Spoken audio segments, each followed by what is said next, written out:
Pirkay Avos is a very, very important Mesechta. In fact, someone once asked the Stipler, who was a beginner, which area of Torah should he learn? He's a beginner, he's new to Torah. Which area should he learn? It's in the Karna Digrasa and Igra Nun Vav.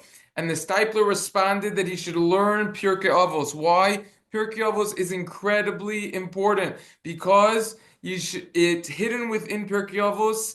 It has the foundations of Judaism, and every single Jew has to know this entire Mesechta well, this entire tractate. He has to know it perfectly, learn in depth, learn it properly. Let's get right into it now that we see that it's incredibly important. Question one.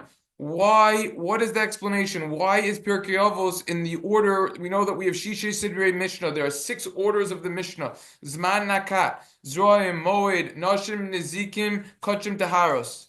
So why is it that Pirkei Avos is in the section of Nezikin, which talks about damages? After all, we're not talking about that you're damaging someone. So Rabbeinu Yonah explains that there's a few answers to this. Rabbeinu Yonah quotes the Gemara in Baba Kama on Daf Lamed that says, "Hai mon deboilim ahavi chasido lakayim mili da'avos va'amrilo mili denezikin," which means that someone who wants to become pious should fulfill what it says in Pirkei Avos and the halachas of damages of Nezikin. So since one will reach the level of being pious through one of these ways, aka learning Nezikin in general or learning Pirkei Avos, therefore it's placed in Seder Nezikin. That is one answer, and then he goes into also Brachos and Zroim a little bit. That's different. Brachos has to be in Zroim because it discusses plants and it discusses trees over there. Okay. Then the Rabbeinu Yonah says, since Pirkei Avos consists of words from the rabbis that were on the Sanhedrin, it therefore is placed in Nezikin in the order of Mishnayos, which deals with the other halachas related to Sanhedrin and the like. And therefore, all of the rabbis that are mentioned until Rabbi Yochanan ben Zakkai as a side point in the Pirkei Avos were part of the Sanhedrin. Answer number three, according to the Rambam, judges, dayanim, they have to act ethically and morally. So therefore, Seder Nezikin is a fitting place for Avos to be. So these are three different answers as to why Pirkei Avos is specifically in Seder Nezikin. There's physical damages, and then there's also mental type of damages, psychological damages. That's incredibly important. That's Pirkei Avos. Question number two is, what is the explanation? Why is this Mesechta called Pirkei Avos? Avos literally means fathers. So one answer is that parents, they bring children into this world, but also have a responsibility to provide their child with physical and moral nurture. They need to care for their children, not just in a gashmias, in a physical way, but also in a psychological, mental, and moral way as well. Teachers as well have this role. In fact, that rabbis are similar to parents, and the Talmidim, children, students rather, are compared to children. They're equated with one another, and both really have an obligation in raising them. So therefore, this is why the rabbis of the time of the Mishnah are referred to as our fathers, since they teach us how to act properly. So therefore, they're considered our fathers. The Medrash Shmuel explains that someone who teaches someone else Torah is considered their parent. This is explicit in the Gemara as well. So therefore, this is answer one. It's called Avos because rabbis are like parents. And the rabbis in the Mishnah. Answer number two, according to the Bnei Yisachar, the term Avos refers to our forefathers, Avram, Yitzchak, and Yaakov. All of the moral and ethical instruction expressed in Mesechta Avos is gleaned and learnt out from our forefathers, aka the Avos. So therefore, that's why it's called Avos, in their honor. Answer number three, the Yosef and the Bina Leitim explain that the word Avos refers to parents. Parents, Mesechta Avos has to be a guide for parents. What does that mean? Every parent has to master and internalize the principles, the lessons that are in Pirkei Avos, and in order to then take those values and inculcate them, transfer them, and all of the moral and fundamental values into their children.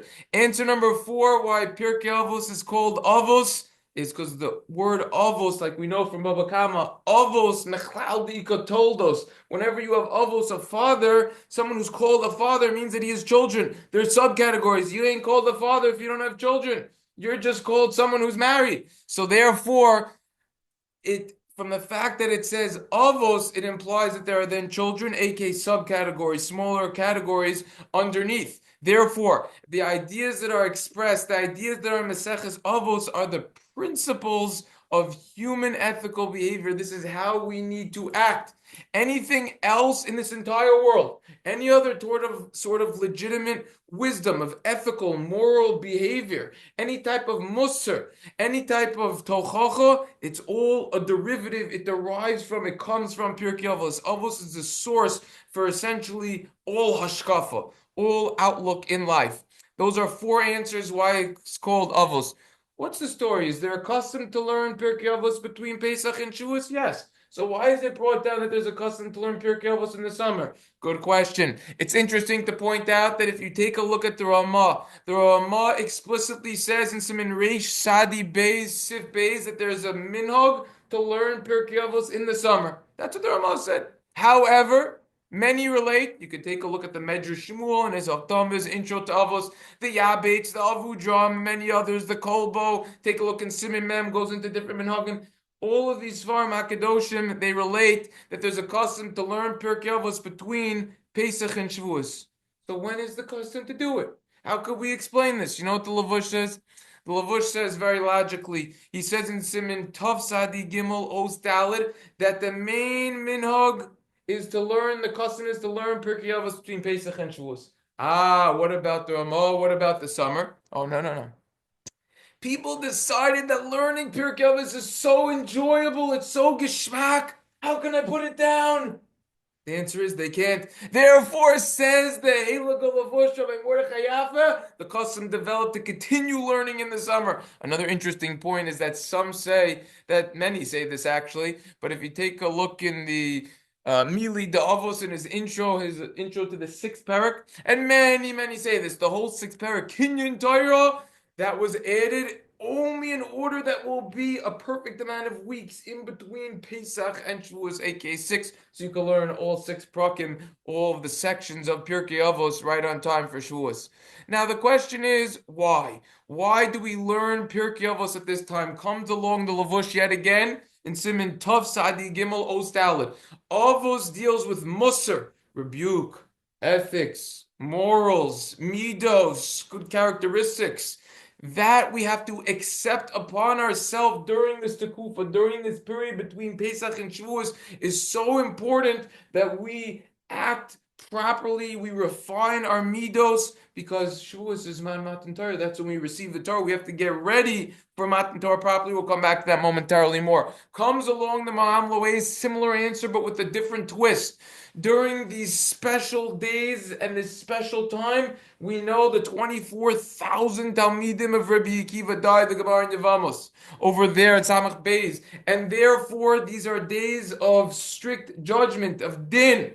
And therefore, we will receive and we'll learn Pirkei Avos in a better way than any other time during the year, because we're going to say, wow, look how careful we need to be to have good characteristics, the good midos over there. Answer number 2. Why we learn Pirkei Avos between Pesach and Shavuos. Comes the Yabeitz in his intro to the 6th parak and says that the Torah will only last in someone who perfected his midos. A person has to have perfect characteristic traits to be able to receive the Torah properly. This idea ties into a well-known statement of Chazal, but very few actually know where it is. It's nowhere in Shas, Bavli, and Yerushalmi, according to my humble opinion, if I'm not mistaken. And that is the statement of Derech Eretz Kadma L'Torah, which means to have proper etiquette, to act properly. It comes before the Torah. What's the source? It's a Vayikra Rabbah. It's in Tes Gimel over there. The whole story with Rebbe Yanai, Morish Akilas Yaakov, Ayin Sham. The idea over here is that what? That the Torah is only given to a person after he reaches a shleimus, a completeness with his characteristic traits, with his midos. Similarly, Rabbi Karelinstein writes in his beautiful sefer in the Kuntris Binyani Chodesh Nitzavah Chag Pesach and continues with Sfiras Omer and Shevuos over there, and he has a very long mimer. Take a look over there on page Kuf Tez Zayin. He says, he quotes that the Mishnah in Pirkei Avos that says, Imein derech eretz ein Torah. It's the Mishnah in the third parak of Avos, Mishnah Yud Zayin, that if there's no derech eretz, if someone doesn't have proper midos, he didn't refine his characteristic traits, then there's no Torah. What's the explanation? Comes along Rabbeinu Yonah on the spot. Excellent. On Pirkei Avos Rabbeinu Yonah, by the way, we're going to be learning about that a lot. He explains that first one needs to perfect his midos, and then the Torah will be able to dwell in him, the Torah will be able to go into him. The Torah doesn't last within someone. It can't stay in someone who doesn't have good midos. And then he proceeds to quote this Rabbi Krelenstein, to quote Rabbi Shmuel Rozovsky, who explains that according to this Rabbeinu Yonah, having good midos is considered, it's being noitzer a kli, creating a vessel to understand Torah. If a person doesn't have a vessel, how is he going to put a drink? He could have one time someone, I remember one of my chavrusas, he donated a Sefer Torah, he had a Chnasa Sefer Torah, and he had a nice expensive bottle, $500 bottle of something, gold label something, I don't know, I don't drink this stuff. He said, I insist, I drank that, I told him it was waste on me, but he said, no, I insist. But if you don't have something to put that in, where are you going to put it? It's just going to go on the floor. You have to have a vessel. It's the same thing. If a person has those midos, he refined his midos, then the Torah will be able to last in him. That's the idea. Answer number 3. Without the vessel, one isn't able to gather the Torah and collect it. Answer number 3, why we learn Avos between Pesach and Shevuos, comes along the Midrash Shmuel. Excellent say from Pirkei Avos. Going to be quoting it all the time. He explains that after Pesach, and I was thinking this today when I was at the park with my kids and wife, after Pesach, geschmack, nice weather. The winter was cold, the summer's too hot. Now it's perfect. Beautiful. Everything starts blossoming, budding. Oh, wow, beautiful flowers, trees, this, that, this. And then what happens? Oh, comes the Yetzer Hara. The evil inclination says, maybe go there, go on that trip, go on that trip. No, learn more Torah, do more mitzvahs. Therefore, it awakens in people a certain physical desire. They say, I'm going to go out more, I'm going to go to this more, go to that more. No, get more serious with learning Pirkei Avos, and learning Pirkei Avos help combats the Yetzer Hara. So just to recap what we did, the Stipler says the Pirkei Avos is the first thing someone with no Torah background should learn. 3 answers why Avos isn't seder Nezikin. Number 1, it's because that it has to do with reaching the higher level. That was the Rabbeinu Yonah. If you want to be pious, you have to learn Pirkei Avos, and therefore Avos is in Nezikin, because you could learn Pirkei Avos or you could learn Nezikin. Both will help you reach a higher level. Answer number 2 is that it has to do with Sanhedrin, the rabbis from Sanhedrin. Answer number 3, that was the Rambam, that you have to act ethically and with morals as well. Right? According to the Rambam, judges have to act that way, therefore it's in Nezikin.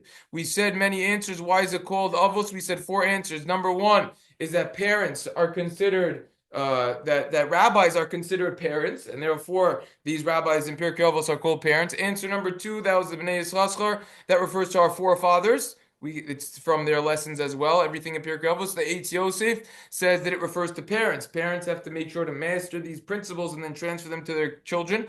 Medrash Shmuel, main category. All the main hashkafas come from this. Why is there a minhag to learn Pirkei Avos between Pesach and Shevuos? And we discussed also the minhag in the summer. That was the Lavush, because the students of Rabbi Akiva died. All of his Talmidim, 24,000 Talmidim. We need to be careful. That was the Yabitz. You have to have midos first before everything else, which is this time before you get Torah. And which Shavuos is Zman Matan Torah. And the Medrash Shmuel, 3rd answer, it starts getting warmer. The Yetzer Hara starts